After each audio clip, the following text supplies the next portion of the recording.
Baik, kita lihat lagi bagaimana mati syahidnya Bara ibnu Malik. Wa tafiqa, terus menerus Bara yakhudu, berkecimpung, ma'arika, di peperangan-peperangan, wahidatan ba'da ukhra, satu peperangan ya, persatu peperangan lagi, terus dia ikut. Masya Allah.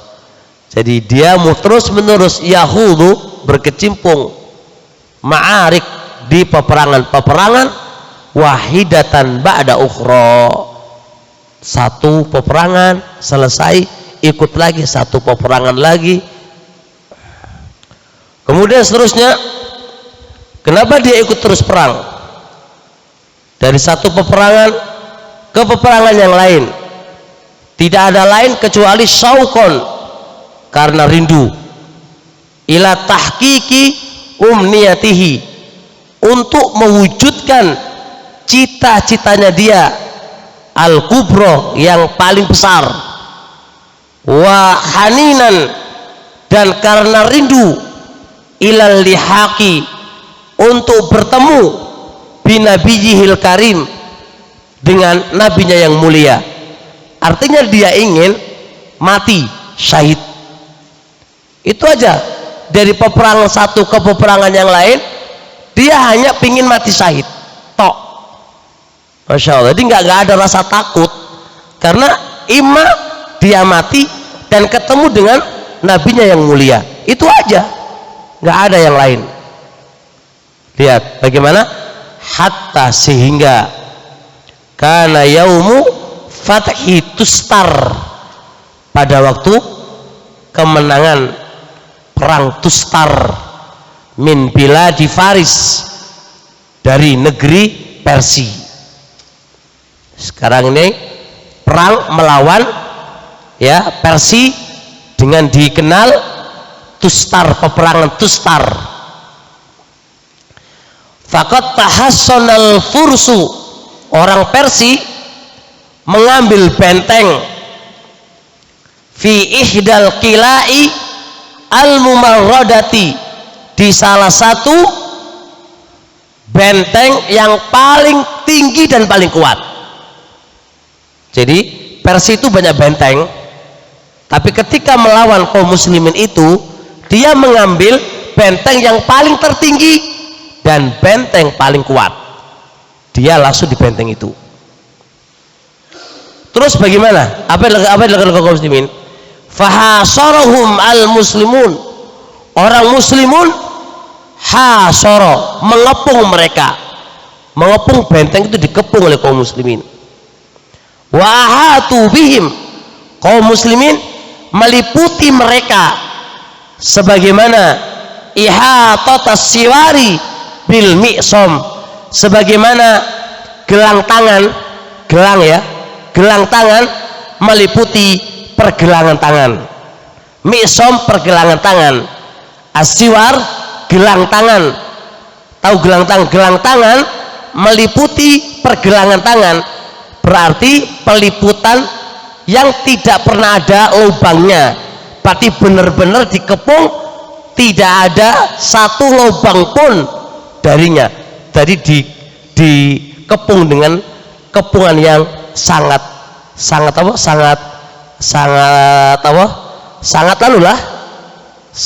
tidak boleh ada lubang, wis pokoknya benar-benar dikepung. Coba lihat, falamma talal hisaru, maka tatkala pengepungan itu terlalu lama, wastaddal balau, dan semakin keras cobaan, alal fursi, atas Persia. Di orang Persia kan nggak bisa keluar, sandang pangannya terbatas, mau berapa lama di situ. Maka ujian menimpa kepada orang-orang Persia yang sudah dikepung itu. Mau ngapain coba mereka? Mau keluar nggak bakal bisa, pasti mereka nggak akan kuat bertahan di dalam. Terus orang Persia berpikir gimana caranya kita bisa membunuh mereka, mengalahkan mereka. Gimana caranya? Ja'alu, mulailah mereka yudilluna, menurunkan min fauqi aswaril qal'ah, dari atas benteng-benteng itu, salasila, rantai-rantai, min hadidin, dari besi. Jadi dia bikin rantai dari besi, dia turunkan dari atas benteng menuju ke pasukan kaum muslimin. Rantai-rantai itu ulikot, digantungi, biha, di rantai-rantai itu kalalib, cakar, pengait-pengait, cakar-cakar, min fuladin, dari baja, humiyat binar, baja itu dipanasi dengan api. Bayangkan, dari atas akan diturunkan itu rantai-rantai dari besi, rantai besi digantungi dengan cakar-cakar, pengait-pengait dari apa tadi? Dari baja. Kemudian baja itu dipanaskan dengan api. Hatta ghadat asyadda tawahujan minal jamri, sampai-sampai baja itu lebih sangat membara daripada bara api. Besi yang dikasih baja tadi, besi ya, besi yang rantai-rantai besi tadi yang dikasih cakar-cakar dari baja lalu dipanaskan, itu memerahnya itu lebih memerahnya itu lebih merah itu daripada apa? Daripada jamro. Apa jamro itu?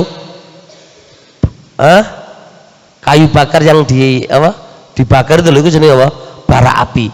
Bara api kan merah toh, itu lebih menyala, lebih merah dan lebih menyala itu. Apa yang mereka lakukan? Lihat, fakanat tanshabu, maka rantai-rantai itu menyambar fi ajzadil muslimin, jasad-jasad kaum muslimin, wa tu'laqu biha, dan jasad-jasad itu dikait, diikat, digantung dengan cakar-cakar, diturunkan dari atas, ya kan, mengenai langsung ditarik. Berarti kan mengenai, ya, kan ada cakarnya itu, mengenai ada cakarnya. Ketika kena cakarnya, kena jasadnya kaum muslimin, pasti meleleh dan pasti tidak ada, pasti terbakar itu tubuh-tubuh mereka. Coba lihat, fayarfa'unahum ilaihim, kalau sudah terkena cakar tadi, terkena kait tadi, fayarfa'unahum ilaihim, maka mereka akan angkat ke atas benteng itu, imma mauta, bisa jadi jasad kaum muslim yang terkena tadi imma mati, wa imma ala waskil maut, atau hampir-hampir mau mati, sekarat. Gimana nggak sekarat? Kayak gitu keadaannya. Ternyata apa yang terjadi? Fa'aliko, maka mengenalah kilabun kulabun, cakar-cakar itu mengenai bi Anas ibnu Malik, saudaranya Barok. Anas ikut perang juga, kena juga akhil Barok ibnu Malik. Fama in ra'ahul Barok, ketika Barok melihat Anas terkena dengan cakar tadi, langsung wathaba, langsung Barok meloncat ila jidaril hisni, ke tembok benteng. Langsung dia meloncat ke tembok benteng itu. Wa amsaka bisilsilah, dan dia memegang rantai besi tadi, allati tahmilu akha, rantai yang membawa saudaranya dia pegang.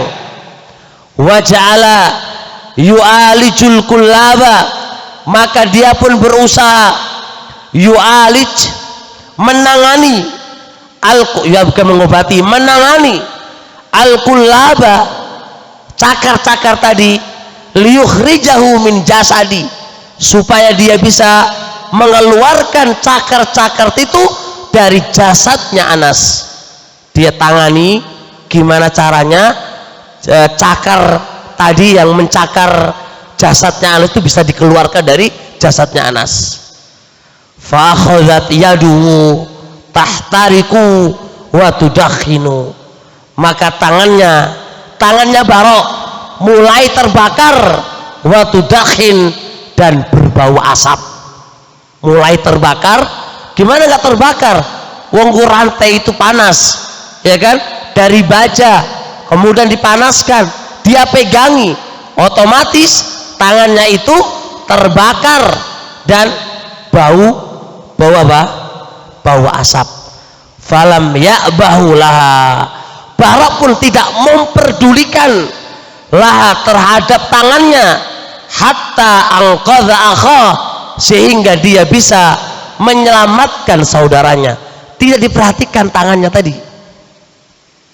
Wahabata ilal ardi, lalu dia pun turun ke bumi. Ba'da an ghadat yadu idhaman, setelah tangannya itu hanya tinggal tulang, laisa alaiha lahmun, yang tidak ada dagingnya, sampai tulangnya itu habis demi menyelamatkan siapa? Anas bin Malik, saudaranya.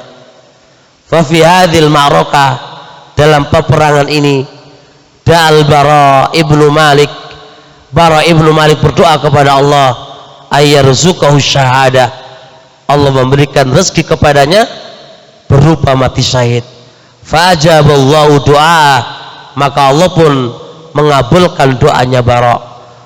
Haitsu kharra sari'an, sehingga dia tersungkur, sari'an, terbunuh, syahidan, mati syahid, mukhtabitan biliqa'illah, dia berharap bisa ketemu dengan Allah Subhanahu wa taala.